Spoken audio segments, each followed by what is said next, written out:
तो नमस्ते दोस्तों, आप सभी को रहस्यमय उड़ीसा यूट्यूब चैनल पर स्वागत करते हैं। जैसे कि महापुरुष श्री श्री अच्युतानंद जी ने कहा है, चूर प्रायम्भे अवनी भ्रमिबु चेता कराइबा पाई चाही जक जक निंदु थिवे लुक एकिम्पा से प्रभु हुई। इसमें महापुरुष ये कहना चाहते हैं कि भगवान चोरों की भांति धरती भ्रमण करेंगे और लोग उनका निंदा करते रहेंगे।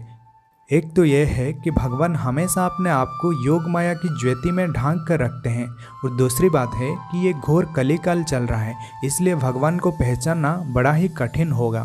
कभी कभी भक्त लोग भी शंका में पड़ जाएंगे, क्या ये सच में भगवान है या कोई हमारे जैसे साधारण मनुष्य हैं। जब भगवान श्री हरि इसी धरती में अवतरित होते हैं तो वो अपने साथ शंख चक्र गदा पद्म को लेकर घूमते नहीं। वो सब अदृश्य रूप में हमेशा भगवान के साथ साथ रहते हैं, और जिनके पास आँख होता है यानी दिव्य आँख होता है, दिव्य चक्षु होता है, वो भगवान का इस स्वरूप को दर्शन जरूर कर लेता है। कलयुग में समस्त भक्त माया में भ्रमित हो रहे होंगे, और इसी समय भगवान श्री अनंत माधव मनुष्य रूप में पूरे विश्व में, पूरे भारतवर्ष में भ्रमण करके भक्त लोगों का एकजुट कर रहे होंगे।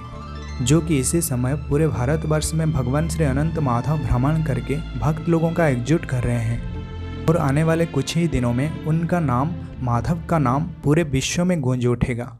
मालिका में एक पंक्ति लिखा गया है, तरकी थिवु तेरकु 14-15 लागिव हुंदर सत उपजीव सतरकु।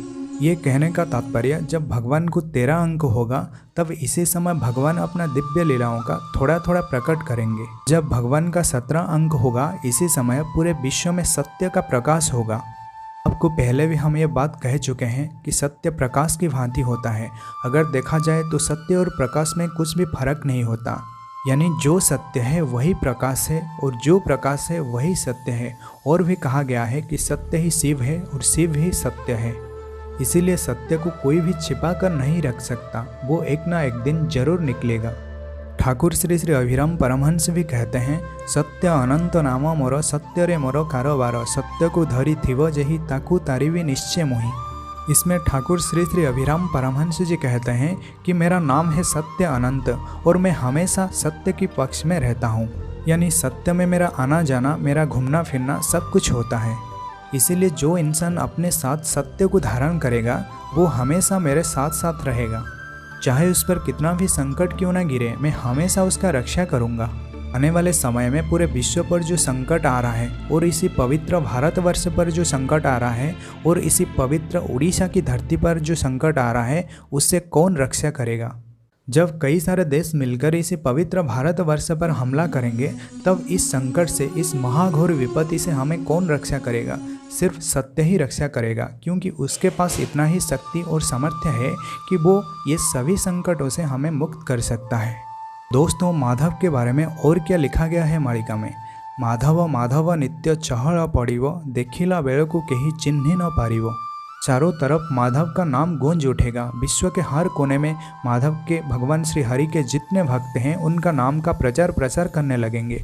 लेकिन उन्हें जब लोग देखेंगे तो लोगों को समझ में नहीं आएगा, क्या ये सच में भगवान है, सच में भगवान श्री हरि है। प्रभु का माया अत्यंत प्रबल होता है, और इसे भेद करना इतना सहज नहीं होता। जब वो हम पर कृपा करेंगे तभी जाकर हम उनका दर्शन कर सकते हैं। भगवान श्री अनंत माधव का शक्ति और पराक्रम कैसा होगा। जब भगवान श्री अनंत माधव कल की स्वरूप धारण करेंगे, तब उनका शरीर कुछ ऐसा हो जाएगा कि करोड़ों सूर्यों का रश्मि उनके शरीर से निकलेगा। साक्षात भगवान महाविष्णु 64 कला को धारण करके इसी धरती में प्रकट हो जाएंगे। महापुरुष श्री श्री अच्युतानंद जी अपनी जाई फूल मालिका में एक पंक्ति लिखा है, परमाणु जे बमा जहाँ लगी विदेशी एते जे गारिमा ताहा जे फुटिव नाही कहीं जीव मिलाई। महापुरुष यहाँ कहते हैं कि जिस न्यूक्लियर पावर के कारण विदेशी लोगों के मन में इतना गर्व और घमंड है, भारत पे उसका कुछ भी प्रभाव नहीं पड़ेगा। जैसे नमक पानी में घुल जाता है, ठीक उसी तरह सभी एटम बम भारत की इसी पवित्र माटी में घुल जाएंगे। अग्निर दाहिका शक्ति टाणी आणी वैसे कमला पतिल जाई फूल हेव विदेशी कर दुर्गति। महापुरुष कहते हैं कि न्यूक्लियर अटैक से जो हार्मफुल रेडिएशन निकलेगा उसे भगवान अपने ही अंदर खींच लाएंगे, और अग्नि का जो तांडव शक्ति, जो ज्वलन शक्ति है, उसका कुछ प्रभाव नहीं पड़ेगा। एक हाथ में भगवान श्री अनंत माधव न्यूक्लियर पावर को धारण करके रखेंगे, और दूसरे हाथ में सुदर्शन चक्र लेकर खड़ा हो जाएंगे। इसके बाद भगवान अत्यंत क्रोध में नरसिंह रूप धारण कर लेंगे और खंडगिरी के ऊपर चला जाएंगे। जहाँ खंडगिरी के ऊपर देव सभा है उसी जगह पर चले जाएंगे। वहाँ पर भगवान 46 दिन के लिए निवास करेंगे और जब उनका क्रोध शांत होगा तभी जाकर नीचे आएंगे।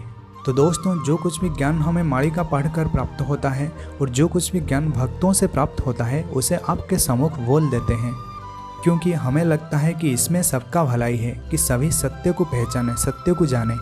दोस्तों, भगवान का पवित्र नाम का उच्चारण करके आज का वीडियो यहाँ पर समाप्त करते हैं। राम हरे कृष्ण हरे राम हरे कृष्ण हरे राम हरे कृष्ण हरे अनंत माधव हरे।